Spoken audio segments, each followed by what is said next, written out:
No collusion, no obstruction. He's a leaker. That was an excuse by the Democrats. James Comey confirmed a lot of what I said, and some of the things that he said just weren't true. Should I take one of the killer networks that treat me so badly as fake news? Should I do that? I want to get back to James Comey's testimony. You suggested he didn't tell the truth in everything he said. Did he ask for a pledge of loyalty from you? That's another thing he said. No, he did not. So he said those things under oath. Would you be willing to speak under oath to give your version of those events? 100%. So if Robert Mueller wanted to speak with you about that, I would be glad to tell him exactly what I just told you. Well, the president wasn't the only one watching yesterday. Ann Coulter was kicking back with a glass of Chardonnay and some Nicorette, watching the Comey show as well, and she joins us tonight. Hey, Ann, what'd you think?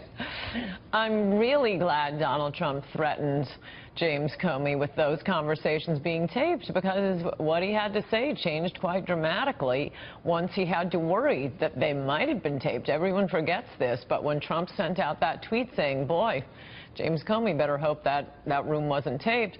When he tweeted that, the big story that Comey was leaking was that Trump had tried to obstruct justice by interfering with an investigation of a crime, and the crime was Michael Flynn contacting the Russians during the transition. Now, whatever Flynn did during the campaign or before he was working for Trump is really irrelevant. We know, thanks to actually Comey admitted it, we know that Trump said, no, I want to know about, I should know if any of my satellites were having improper contacts. What he was talking about was the firing of Flynn. And that was being billed as proof of the collusion between the Trump campaign and Russia. And then it turned out a few days later, oh, no, it was perfectly appropriate for Michael Flynn to be talking to the Russians. The only reason Trump fired him was because he had allegedly misled Vice President Pence. So when he says go easy on Flynn, he's talking about, you know, go easier on Flynn than you've gone on me, and don't let these lies continue about that contact with Russia being illegal, evidence of a crime, that you're investigating him for committing a crime, something that James Comey also, we did not know up until the testimony was released the night before Comey testified, that he had, in fact, as Trump said in his letter firing Comey, 3 times told President Trump that he was not under investigation. And what were his grounds for refusing to tell the public that? I mean, it's utterly outrageous to, I mean, a private citizen who's under investigation by the police, and the whole thing is leaking and everyone's looking at it, and the police refuse to say we've cleared you? They refuse to tell the public? Because we might declare you guilty in the future? I mean, it's yes. But so I know, I doubt you ever fell for this, but for months I was, because I'm a very literal man, was taking this seriously and kind of looking for evidence that maybe Trump colluded or whatever. It's finally dawned on me that this is just performance art. It's all a hoax. And if they succeeded in getting Trump out, guess who would be the Russian agent next? Mike Pence. I mean, this is not about Russia or national security or hacking our election. It's all a lie. No, you're absolutely right about that. Oh, and by the way, ask me if it's a nice day today.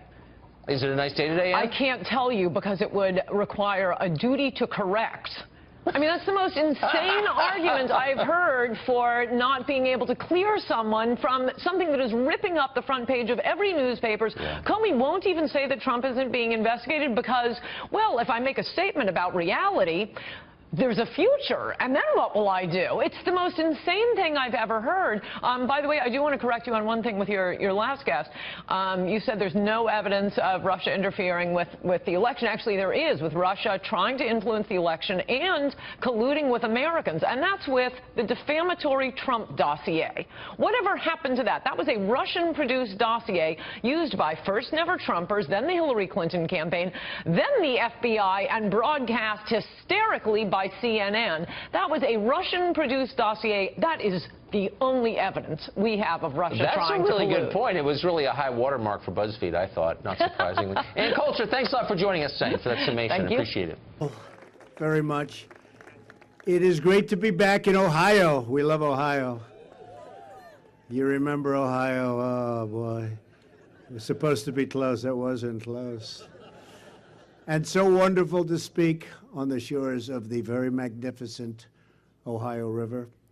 We're here today to talk about rebuilding our nation's infrastructure. Isn't it about time? Spending money all over the world, except here. We don't spend our money here. We spend it all over. And we'll do it using American labor.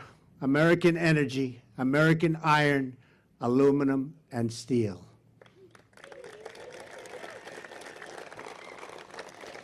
We believe in the dignity of work and in the greatness of the American worker. No worker like our American worker.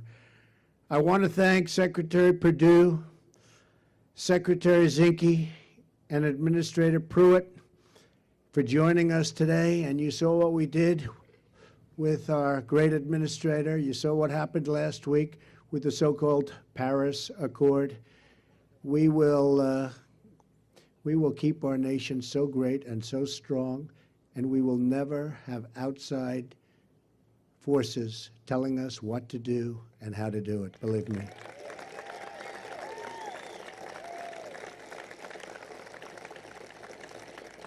That would have been a huge anchor on our country. I'm also grateful that Governor Matt Bevin, his wife Glenna, and his family could be here, along with Lieutenant Governor Janine Hampton from Kentucky. Great place. Where's Janine? And Lieutenant Governor Mary Taylor from Ohio. Thank you, Mary. Thank you very much. We're also very excited to be joined by top labor leaders in the United States. I've negotiated with these people for so long. They're tough, but they get the job done, right? Right? Together, we're going to put our skilled tradespeople back to work. Sean McGarvey is here with us today, president of the North American Building Trades Union. Sean took part in one of our very first meetings at the White House. That was a great meeting, Sean, and was there with us when we issued the long-awaited approval for the Keystone XL pipeline, which has started. After years and years of stagnation, they said that's never going to happen. We got it started. It's going to happen, and it's about 48,000 jobs. It's a big job. And that's just the beginning. We have many other things happening, including, as you know, the Dakota pipeline, also moving along and very rapidly. We will also welcome Eric Dean, president of the United Iron Workers, and Terry O'Sullivan of the Laborers International Union of North America. I will proudly say to you all today what I told you and told our labor unions 2 months ago in Washington. As long as I am president, America's labor leaders will always find an open door at the White House. We had a great day. We love our workers. We're also pleased to be joined by executives from Marathon Petroleum, Bunge North America, CF Industries, Peabody Energy, Alliance Coal, AK Steel, Nucor Steel, Scott's, oh, you like that company, I guess. Scott's Miracle Grow, and many others who are ready to help us build the roads, the bridges, the tunnels, and the waterways of tomorrow. And they're currently working very hard. In fact, I brought a couple of the greatest builders in America, Steve Roth of Vornado, Richard Lefrak of Lefrak. Where are you guys? Come here, come here, come here. Come up here, Steve. These people aren't used to this. You know, they like to build. They don't know about this. Get up here, Richard. Two of the great builders of our country. Come here, Richard.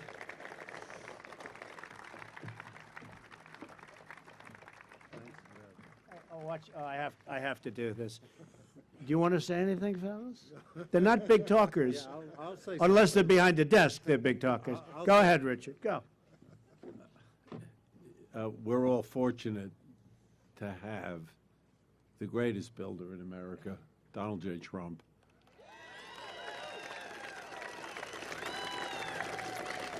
Standing behind an infrastructure program which America sorely needs and is ready to implement.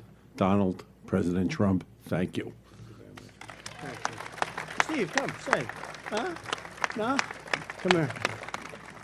Get off the stage, fellas. That's it. Richard, that was a good job. Thank you. These are great builders, and we're watching, and they're looking over our shoulders Believe me, they don't need the money. They're not doing it for that. I said, make sure it's going to come in on time, under budget, maybe even ahead of schedule. But we say on time, under budget, and they're going to be watching and looking over some of the big jobs that we have planned so it gets done properly, not these jobs that take 14 years to build when they're supposed to be completed in 18 months. You've been hearing about them a little bit, right? That's been the standard. It won't be happening, not in this administration. The American people deserve the best infrastructure anywhere in the world. We are a nation that created the Panama Canal, the Transcontinental Railroad, and the Internet. If you think about this, the great highway system, the interstate highway system, we don't do that anymore. We really don't. We don't even fix the old highways anymore. We'll take even fixing them, but we're going to get them going again like they've never been before. These projects not only opened new lanes of commerce, but inspired the immigration and the dreams of millions and millions of people. We crafted monuments to the American spirit. It's time to recapture our legacy as a nation of builders and to create new lanes of travel, commerce, and discovery. And we're going to see all the way into the future, and the future is going to be beautiful, and the future is going to be bright. In my campaign for president, I traveled all across the nation. I saw the crumbling infrastructure. I met with communities that were desperate for new roads and new bridges. Bridges were so dangerous, they couldn't use them. They were worried they'd fall down, and you've seen that happen. And I heard the pleas from the voters who wanted to know why we could rebuild. Foreign countries, my big thing, we build in foreign countries. We spend trillions and trillions of dollars outside of our nation, but we can't build a road, a highway, a tunnel, a bridge in our own nation. And we watch everything falling into disrepair. It's time to rebuild our country, to bring back our jobs, to restore our dreams, and yes, it's time finally to put America first, and that's what I've been doing, if you haven't noticed.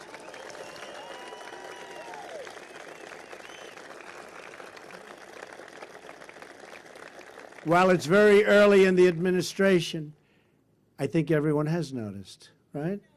We have noticed. The people are noticing like they've never noticed before. We're already making historic progress. Last month, unemployment fell to its lowest point in 16 years. Right now, thank you. Right now, more small businesses are planning to hire than at any point in the last decade.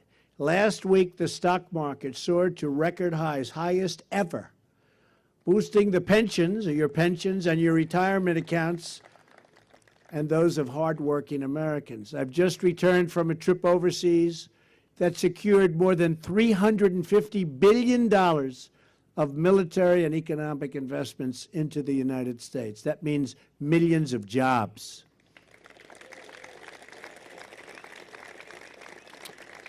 And I want to thank the King of Saudi Arabia, King Salman.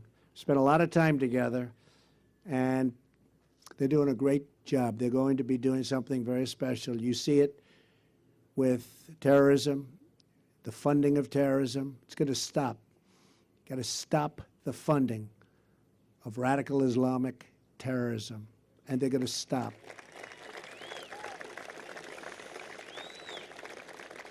And they hosted over 50 all-Muslim countries. They said there's never been anything like it in our history. In the history of this world, there has never been anything like what took place 2 weeks ago in Saudi Arabia. And I'm very proud to be a part of it. And hopefully that can be the beginning of the end to this horrible, horrible situation that the world is suffering right now called terrorism. We've got to put an end to it, and we have to be very tough, and we have to be very smart, and we have to be very vigilant, and we're going to end it.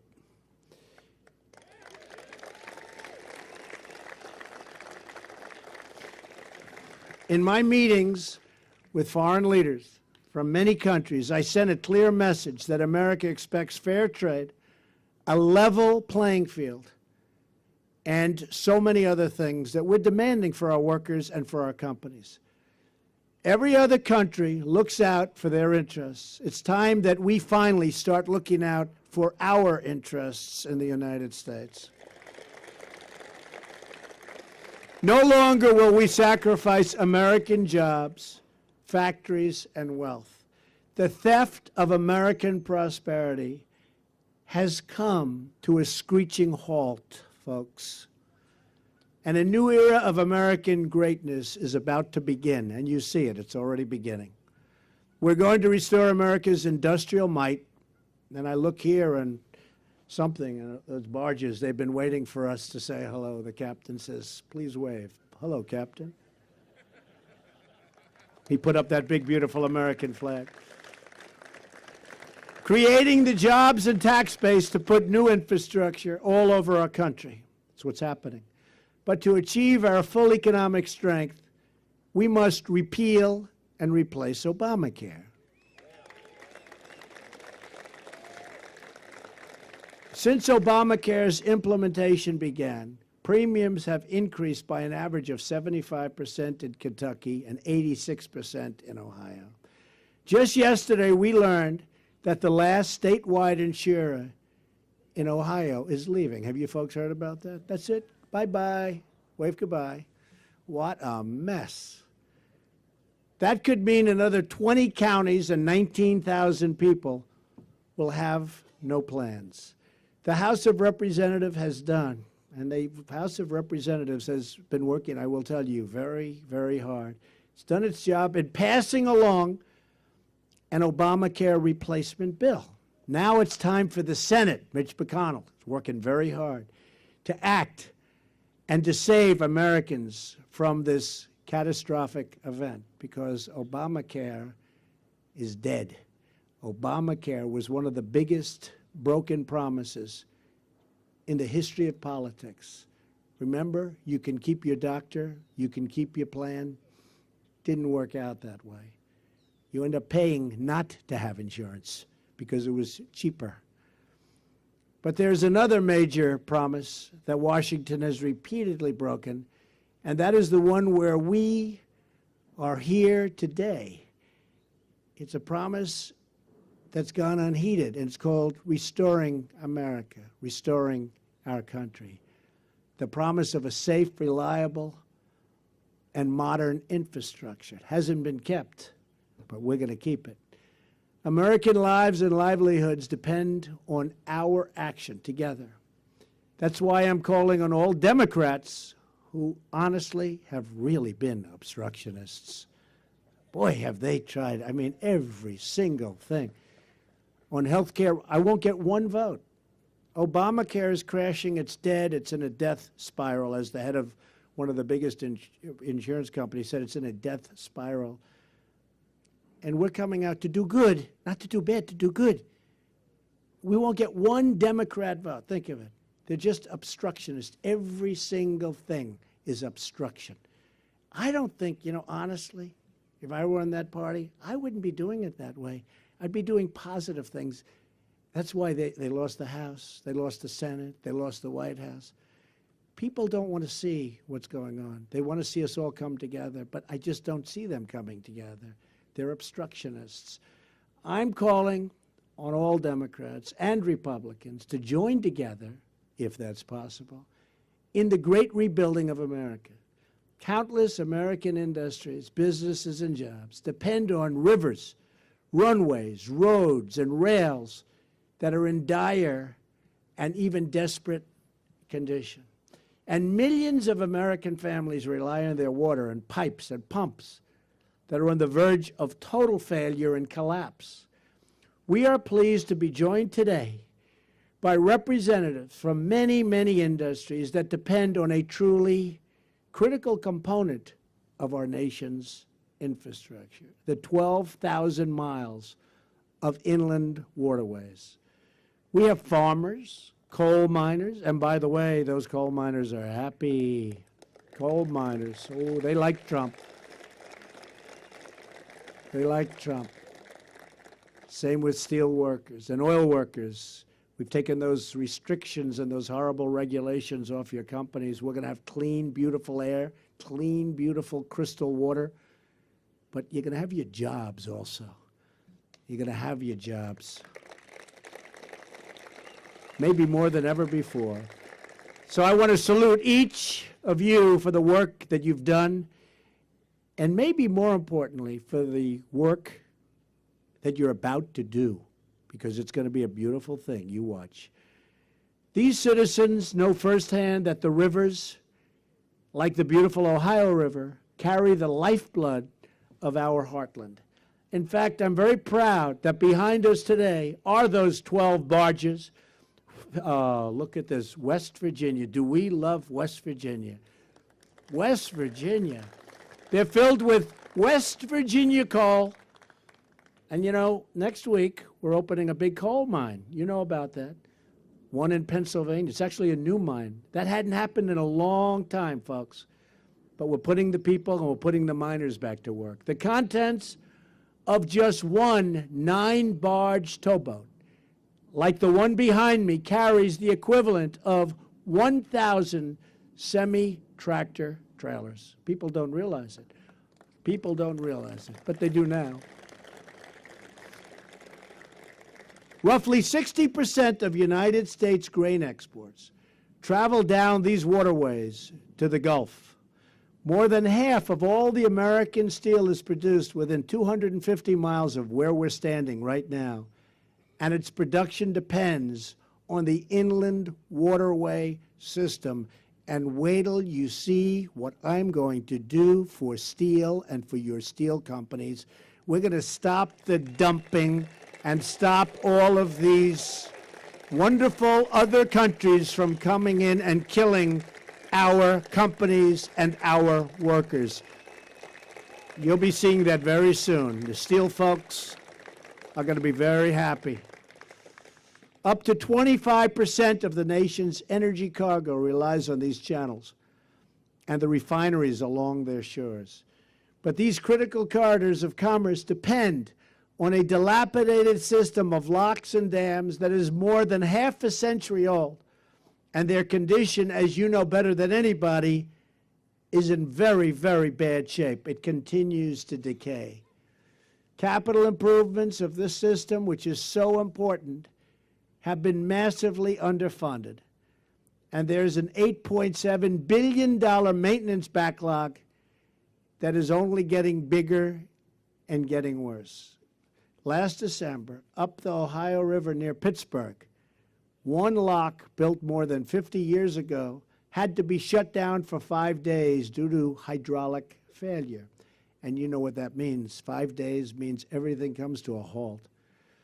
We simply cannot tolerate a 5-day shutdown on a major thoroughfare for American coal, American oil, and American steel, which is going to get more and bigger. America must have the best, fastest, and most reliable infrastructure anywhere in the world. We cannot accept these conditions any longer. A few years ago, a gate broke from its hinges at the Markland Locks on the Ohio River in Kentucky. It took nearly 5 months to repair. Any of you know about that? Wasn't a pretty picture, right? Right? I don't think so. And in 2011, a massive section of canal wall collapsed near Chicago, delaying everything, and it seemed like forever. Great American businesses like Land O'Lakes, which is here today from Minnesota. Where are they? Stand up. That's good stuff. Come on, stand up. Good. It's good stuff. Fear that the lock and dam systems they rely on are no longer dependable. I am here with a message for you and for all of the great businesses that are gathered with us, and maybe more importantly, because that's what it's ultimately about, those businesses, workers. Together we will fix it. We will create the first-class infrastructure our country and our people deserve. My new vision for American infrastructure will rebuild our country by generating $1 trillion in infrastructure investment. Our infrastructure program, a trillion. You know, as of a few months ago, we spent $6 trillion in the Middle East, along with the death of so many incredible people, and along with all of the other problems that you've been watching every night on television and reading about in the papers. $6 trillion. And yet, if we want to fix a road, or we want to fix a school, or we want to make sure that a bridge doesn't collapse in our country, forgetting about even building new ones, we don't ever seem to have the money. Got to change, folks. It's got to change. Something wrong. Something wrong. Our infrastructure program will be based on forging new partnerships and demanding new accountability for every federal taxpayer dollar. Under this vision, the federal government will drastically reduce burdensome regulations, which we've already been doing. We have some more to go, but it's going rapidly. I think when people tell me, you know, we're doing the largest tax cut in history, people are more impressed with the fact that we've cut so many regulations. If they had their choice, which is hard to believe, nobody would have believed. So we're getting rid of the regulations, and we're massively streamlining the approvals and the permitting process. Already, my administration has expedited environmental reviews and critical energy projects all across the country. They're getting approved so fast. Thousands and thousands of big jobs, big jobs. I don't mean individual jobs. I'm talking about project-type jobs. Thousands of them are being approved rapidly. And if they're not environmentally sound, they're not going to be approved. But we'll tell them you're not going to get approved. But thousands of jobs are being approved all over the United States. And I'm very proud of it. And Scott Pruitt has been right at the forefront, and he's done an amazing job.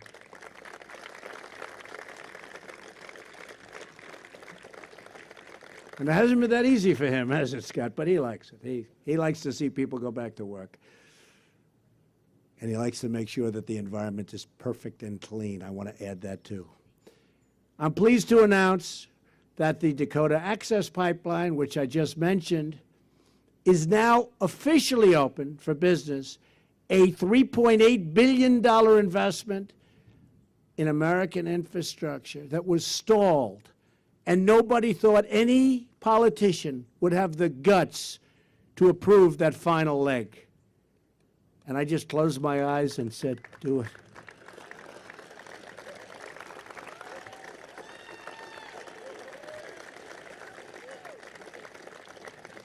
Think of it to a company standpoint. They build this massive pipeline going for miles, then they have to hook it up a little section, and they're stopped. And I said, that's not fair. And you know, when I approved it, it's up, it's running, it's beautiful, it's great. Everybody's happy, the sun is still shining, the water is clean. But you know, when I approved it, I thought I'd take a lot of heat, and I took none. Actually, none. People respected that I approved it. But I take so much heat for nonsense that it probably overrode. It probably overrode the other.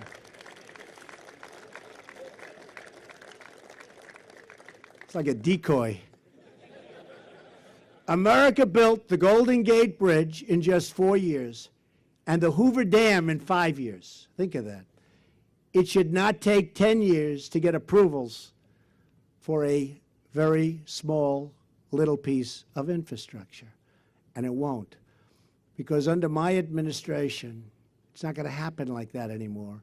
We will work directly with state and local governments to give them the freedom and flexibility they need to revitalize our nation's infrastructure.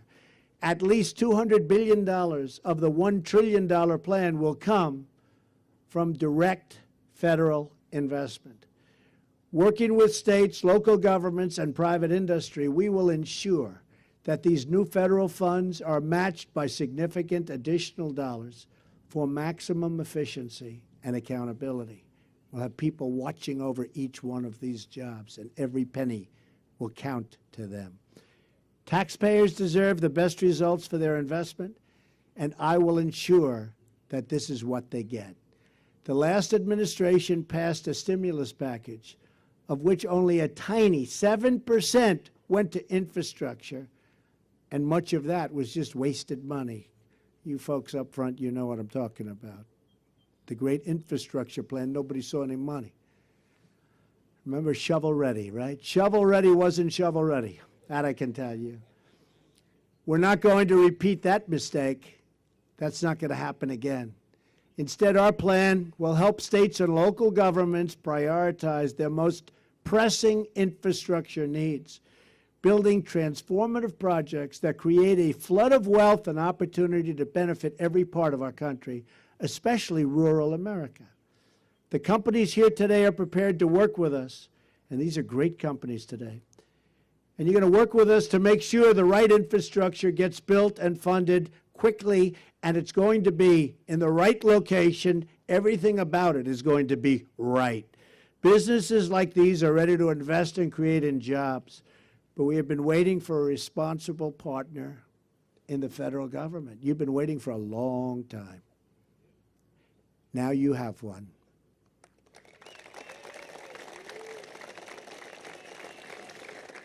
So I want to thank all of the great workers for being here today. I want to thank all of the great business leaders. You have some business leaders that are legendary people in the audience, running massive, massive companies and being slowed down, but now they'll be able to speed it up. Not only are we going to repair much of the depleted infrastructure, but we're going to create brand new projects that excite and inspire, because that is what a great country does.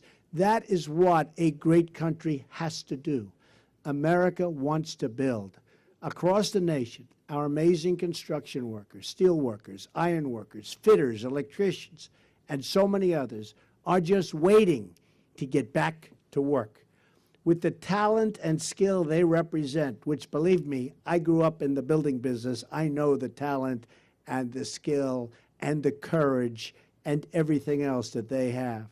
There is no limit to what we can achieve. All it takes is a bold and daring vision and the will to make it happen. Nearly 2 centuries ago, one American governor had just such a vision and a will. His name was Governor DeWitt Clinton. As the governor of New York State, he dreamed of a canal stretching nearly 400 miles to connect the Atlantic Ocean in the east with the Great Lakes in the west. He predicted that its construction would place New York City at the very center of worldwide commerce. He took the idea to Washington, but President Thomas Jefferson, great president, didn't agree with him, and he dismissed that concept as total madness. I'd like to thank all of the people that helped so much in that incredible event, and I think that Jefferson simply understood who he was and who he was dealing with. Because if you want a New Yorker to do something, just tell them, like our great past governor, that it's impossible to do. The governor didn't give up, and New York State achieved what they thought was the impossible. And when the Erie Canal opened in 1825, he was on the first boat. He personally deposited a bucket of water from the Great Lakes into the New York harbor. The new canal exceeded even the governor's bold vision. It dramatically reduced the time and cost required to transport goods from the heartland. As a result, new settlers rushed into the Midwest, including to right smack here. Probably some of you indirectly, right? Definitely some of you. Just as the daring dreams of our ancestors opened new paths across our land, today we will build the dreams that open new paths to a better tomorrow. We, too, will see jobs and wealth flood into the heartland and see new products and new produce made and grown right here in the USA, and you don't hear that much anymore. We will buy American, and we will hire American.